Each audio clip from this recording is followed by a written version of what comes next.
hemos hecho dos apartados. Hemos dicho que, qué es o qué entendemos por la historia de la historia y hemos intentado aclarar un poco lo que son las fuentes. Y ahora nos vamos a meter en otro apartado, que es el método, ¿no? Que es una idea importante dentro del concepto no de la historia, sino de ser historiador, de ser alguien que realmente elabore documentos de una cierta calidad. Sí, ¿no? la normalización de la ciencia. La normalización de la ciencia. Perfectamente, puede ser así. Pero tú conoces muchos apartados de la historia. ¿Qué es cuando tú ves, lees o cualquier cosa que estés haciendo respecto a la historia, tú cómo lo ves? Hombre, sí que es verdad que generalmente consumo mucho libro y mucho vídeo, y es verdad que el relato histórico abunda, pero yo siempre lo que me quedo son con los datos en los que yo me puedo agarrar y puedo desde ahí, bueno, imaginar un apartado, ¿no? A mí me gusta mucho la época persa, la época de ese imperio grande en el que se acumulan grandes riquezas con los grandes reyes, muy centralistas. Y nada, es verdad que de ahí lo que se sacan son muchos relatos. Ni siquiera sabría decirte las fuentes en las que me baso, ¿no? Me parecería muy interesante verlas. Claro, si te fijas, lo que hemos hablado hasta ahora es, o lo que yo he intentado, hablando contigo, y en fin, para que pueda interesarle, es que nada es perfecto y que nada es cerrado. Entonces, si ahora tú, ya que hemos hablado un poco de las fuentes, tú mismo me dices que al hablar de los persas hay que pensar en las fuentes, claro.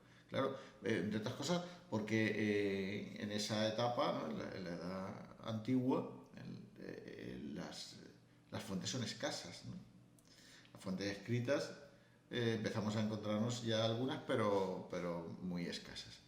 Y tampoco los restos arqueológicos son demasiado. Además, están en zonas un tanto conflictivas que ha dificultado incluso llegar a mucha información que podría haberse encontrado. Zonas conflictivas en términos actuales. Pero también en términos antiguos, sí, porque también pues, son zonas de cruzadas, son zonas de contacto entre diferentes culturas, civilizaciones, y eso siempre ha dificultado. Entonces, Persia, Mesopotamia, es decir, cualquiera de esos relatos en el que nos explican la vida de los reyes, cómo pasó del padre al hijo, del hijo al nieto, cómo se casó con este, con lo otro, cómo unieron o desunieron. Bueno, esa es una parte de la historia, por eso decimos lo que no te cuentan de la historia. Cuando decimos lo que no te cuentan no es porque sea ningún secreto, aquí no se trata de secreto, se trata de que la intrahistoria se nos salta normalmente en todo este relato. Es decir, yo si hablo de España en la Edad Media, pues hablo de Pedro el Cruel, o hablo de su familia, o hablo de Blanca de Castilla, o de Blanca de Navarra, perdón. Puedo hablar, pero son personajes que nos muestran una parte de la realidad, pero no lo que hay detrás de todo eso. ¿Dónde están las nodrizas? ¿Dónde están los pajes o los caballeros o el mundo que hay alrededor? Y cuando hablamos, por ejemplo, de las fuentes, cuando acudimos a la Edad Media, pues hablamos de los cementerios, porque los cementerios nos dan mucha información. Hablamos de cuando no hay censos, cuando nadie está contado, cuando no sabemos dónde. Hablamos de las iglesias, de los centros parroquiales, porque ahí sí hay información. Eso también es arqueología, aunque no estés excavando sobre el terreno. También es arqueología, porque te tienes que parar a ver ese registro de bodas, de bautizos, de defunciones, que te está dando información de cómo funcionaba esa sociedad a nivel personal, no a nivel real o de nobleza, sino a nivel mucho más local. Entonces, esa parte de la historia, como yo, desde mi punto de vista, en muchos casos está como obviada, ¿no? Es decir, a ver, vamos a narrar pues la Reconquista, ¿no? Que ahora está incluso en duda, en fin, la Reconquista, duda la terminología, pero tal y como se ha entendido siempre, ¿no? Vamos a narrar la Reconquista. Bueno, pues lo que vamos viendo es cómo se van moviendo los reinos cristianos frente a los reinos moros, cómo van subiendo, bajando, cómo se entienden o se desentienden, cómo guerrean o dejan de guerrear durante 800 años. Pero luego hay una parte que no vemos, y es una parte crucial para mí dentro de la historia, porque además aporta muchísima información a todos los niveles, ¿no? Cómo vestían, qué comían, cuándo se casaban, cuándo tenían hijos, cuántos hijos tenían, cuántos se les morían. Es decir, hay una parte de esa historia que no nos cuentan, que no nos han contado nunca, evidentemente porque es un asunto bastante complejo, ¿vale? Pues eso es de lo que a mí me interesa. Tú normalmente en un documental no vas a ver mucho de esto, ni tú ni yo ni nadie, quiero decir, los documentales, salvo honrosas excepciones, se centran más en personajes de calado, ¿no? Porque son los que decimos escriben la historia. Pero yo creo que Julio César no hubiera sido Julio César en las Galias si no hubiera llevado 3 legiones detrás. Y 3 legiones son 4.800 por 3, quiero decir, son un montón de personas con todo lo que lleva detrás, con toda la parafernalia, los esclavos, las tropas auxiliares. Es decir, ahí hay una narrativa que normalmente bueno, se obvia sí, hay casos concretos, hay personajes de esos del día a día que saltan por alguna razón y se salen un poco del esquema y saltan a convertirse, hasta convertirse en personajes históricos. Pero el resto es, bueno, atrezo, es decir, forma parte de ese paquete anónimo, realmente no sabemos nada. Tan anónimos como somos tú y yo respecto a esa historia, lo seremos dentro de 100 años o de 300, tan anónimos como eso. Entonces, yo el primer día hablamos un poco de esa historia personal, ¿no? Es decir, cuando hablamos de esa evolución, cuando hablábamos el otro día bueno, de que yo estoy aquí porque mi abuela, mi bisabuela, mi tatarabuela, igual que están cada uno de los que estamos aquí, han podido sobrevivir.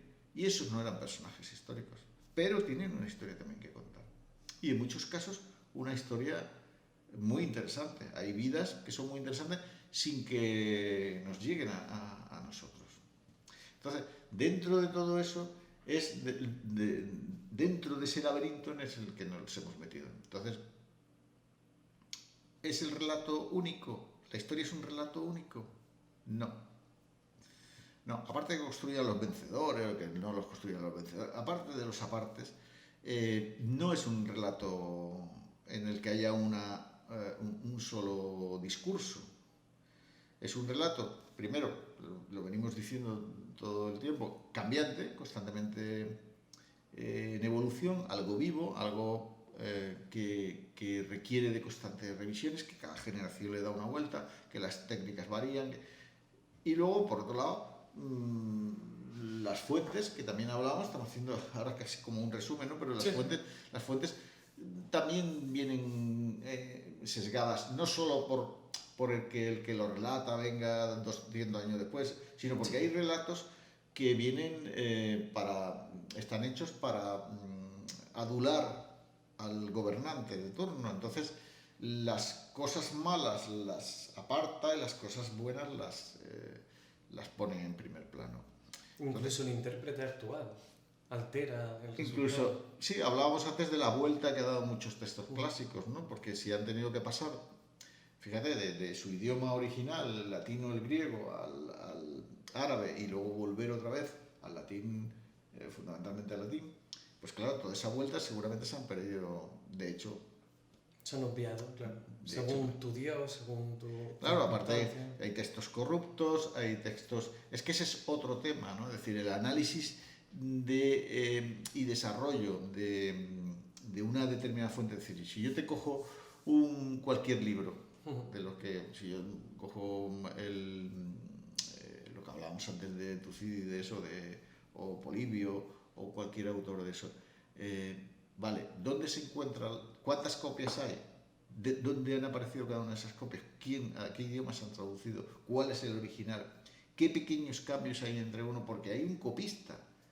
Hay un copista que tiene que escribirlo y que a veces traduce de una manera ligeramente distinta, le da un sentido distinto a una palabra y eso tiene un resultado. Entonces, todo eso, la parte que afecta a esa historia de la lengua, ¿no? El lingüista que analiza cuál es la versión más plausible o más probable que se acerque a la realidad. Fíjate que con todo lo que me cuentas ahora me parece muy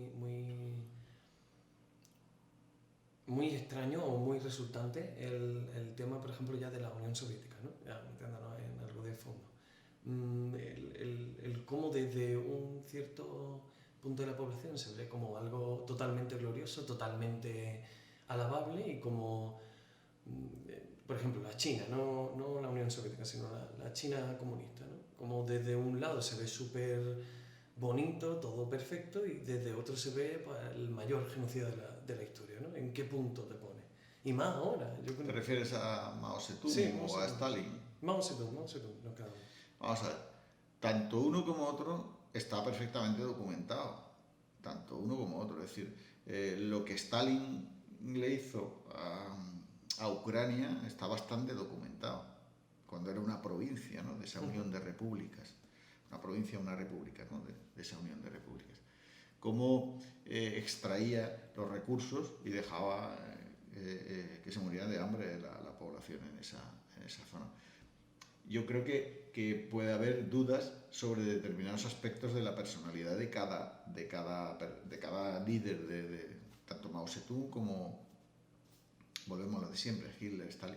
Pero hay otra serie de hechos que están bastante contrastados. Hay documentos, estamos hablando de los años 30, de los años 40, de los años 50 en el caso de Mao. Entonces, hay documentos hay testigos, hay gente que, es decir, hay dentro de esas fuentes primarias, antes no lo hemos dicho, pero claro, el testigo, porque hablamos de una época en la que no hay testigos, pero si hablamos de esto que tú me estás diciendo, hay testigos, y esos son fuentes primarias.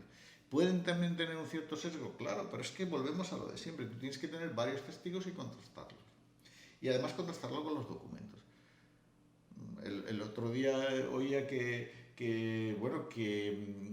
la Stasi, la policía de la República Democrática Alemana, extinta por otra parte, pues tenía una serie de documentos y los ha liberado, ¿no? Se pueden consultar.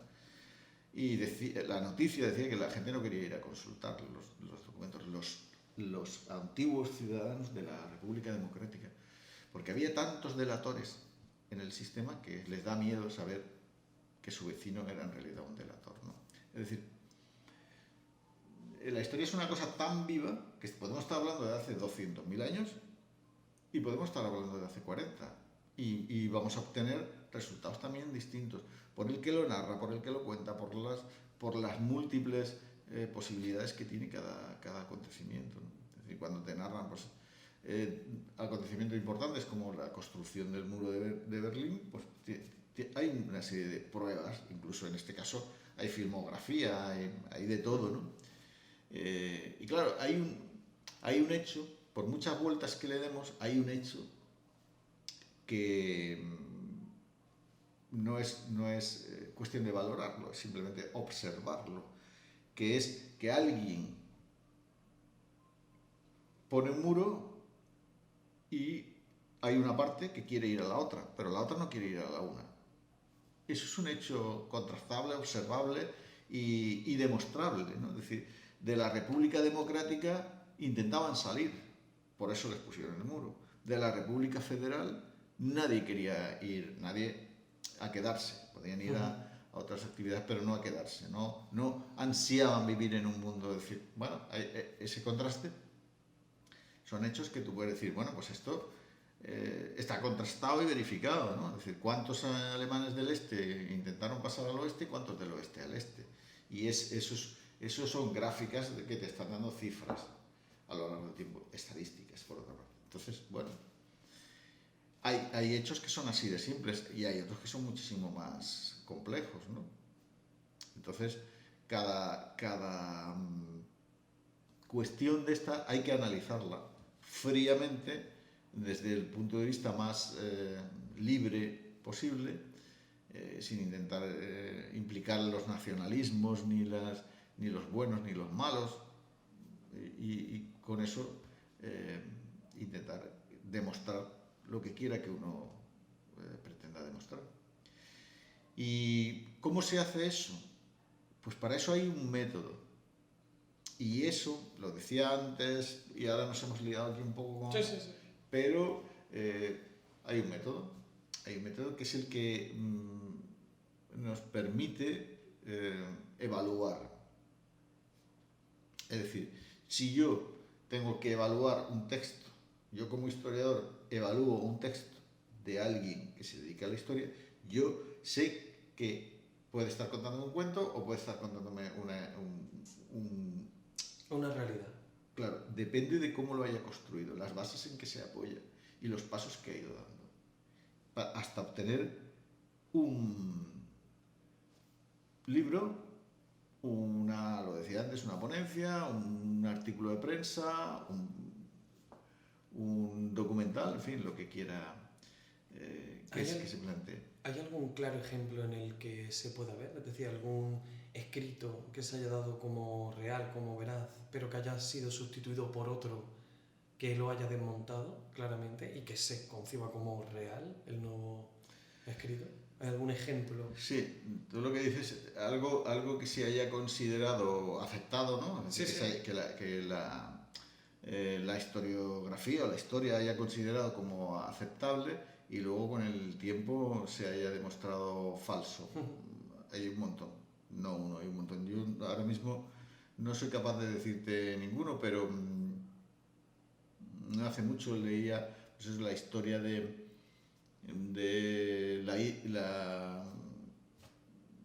la niña esta que se había criado por los lobos, ¿no? Sí. Después de la Segunda Guerra Mundial y tal. Luego pues, se ha documentado de una determinada manera, ha habido un cierto soporte, pero luego no era eso así. Nada que ver con la realidad. Nada que ver con la realidad. Hay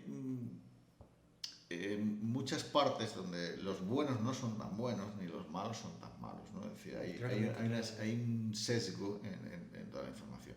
Entonces, claro, cuando intentas darle mucho, apretar mucho a la hora de decir estos son buenos, estos son malos, pues a veces se producen ese tipo de fallos, ¿no? de errores que te dice esto no funciona así. Decíamos, el relato que habrá construido Mao Zedong o Stalin o que ellos... Sí, o la América actual. Cualquiera, cuando hablamos de Kennedy y hablamos de cualquiera de sus presidentes, bueno, pues ellos han construido, acuérdate cuando hablamos de la historiografía, que ya lo de los cronistas, ¿no? Es decir, esa forma de relato en el que tú escribes una determinada historia de un determinado personaje, un rey, un gobernante, pero con cariño. Claro, eso no vale como relato histórico, pero bueno, se da. Y se sigue dando. Entonces, eso produce ese tipo de errores, ¿no? Es decir, estoy pensando, conforme estoy hablando contigo, he dicho Kennedy, el caso de Kennedy. Kennedy se cierra la historia, se cierra la investigación después de que matan al presunto asesino y cierran la investigación diciendo, bueno, que una bala, tal. Pero una vez se han desclasificado los documentos, no hace mucho, se ha visto que no. Ya es algo que se venía especulando, porque las imágenes te dicen otra cosa. Es decir, el relato ha ido incluso contra las fuentes, ¿no? En este caso el relato decía que no, que había un solo tirador, y ese es en el que se han mantenido los relatores, los investigadores, en fin, los historiadores. Y sin embargo, si cualquiera que vea el documental, o sea, una fuente primaria, ve que no cuadra del todo. Al desclasificar parte de la documentación, pues ya está viendo claro que no había un solo tirador. Pero es imposible que la bala que le da el presidente hiera al que va adelante, porque la bala entra, en fin, no, sin entrar en detalles, no entrar en detalles, el que quiera puede analizarlo, pero no hay un solo tirador. Entonces, a Oswald se le elimina convenientemente y se apacigua todo el... Bueno, eso es la... Con un relato. Eso es la con un política, relato con un histórico relato. se apacigua. Claro, y luego, 50 años después, te das cuenta de que las cosas no eran así. Por seguir un poco en el mismo, ya que me está... Sí. Marilyn Monroe le pasa lo mismo. Ujú. Marilyn Monroe se tapa. Todo lo que ocurre con ella tras su muerte se tapa. Entonces dice, bueno, es que hay barbitúricos, bueno, si hay unas cajas de barbitúricos en su mesita de noche, pues la mujer se ha tomado sus barbitúricos y ha muerto. Pero claro, no se dice que cuando se hace la autopsia no aparece esos barbitúricos.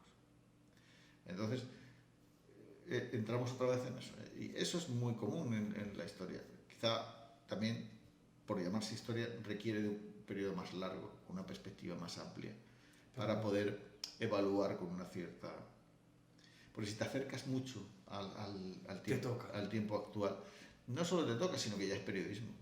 O sea, si ya conviertes la historia en periodismo. Si tú te vas a narrar acontecimientos de hace 5, 10 años, 15 años, pues probablemente todavía esté todo tan caliente, tan fresco, que es más una labor periodística que una labor de historiador, ¿no? Que requiere como un cierto pozo, ¿no? Una cierta perspectiva para poder verlo con esa distancia que a veces se requiere, ¿no? Qué lapidario. Muy lapidario. Bueno, pues hasta aquí vamos a llegar con este apartado. No nos hemos metido en el método, no hemos hablado del que marca un poco que es el autor del discurso del método, que es René Descartes, y nos emplazamos para el próximo. Vamos a seguir ahí, aunque nos hayamos perdido un poco en este laberinto, ¿no, Joaquín? Muy interesante. Pues nos veremos en el siguiente. Y nada, like y suscribirse.